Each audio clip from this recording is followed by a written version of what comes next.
On a parlé d'IA conversationnelle, on a parlé d'agents avec un système de workflow. Donc en fait, c'est vraiment leur donner l'ordre de communiquer avec des scripts. Il y a une troisième évolution qui est extrêmement importante à connaître, notamment pour les PME, c'est l'agentique.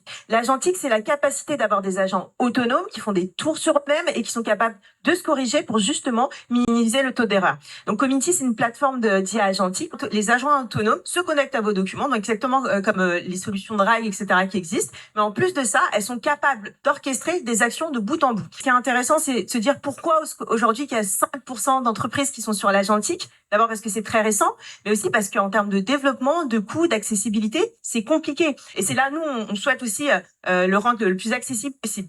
Alors, comment ça peut créer du business? Parce qu'en fait, l'IA agentique, typiquement, en langage naturel, vous êtes capable, en tant que métier, de créer une application finie que vous pouvez vendre à votre client.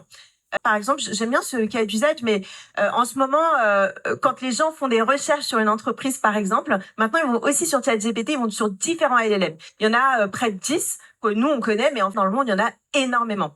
Et le problème avec ça, c'est que nous, on a travaillé pendant des années sur le SEO, donc le search sur Google, etc. Et là, on se retrouve avec une migration sur un comportement de recherche qui est complètement différent. Donc, on a développé les solutions qui s'appellent GEO. Donc, c'est la même chose, mais sur les recherches LLM.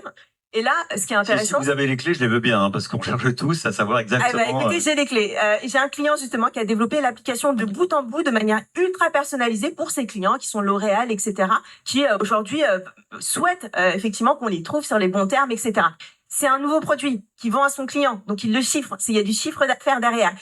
Des cas comme ça, j'en ai beaucoup. Mais comme on le disait tout à l'heure, ce qui est intéressant, c'est à nous, en tant que métier, en tant qu'entrepreneur, de savoir quel est notre cas d'usage. Personne vous dira que j'ai pas envie de faire de croissance.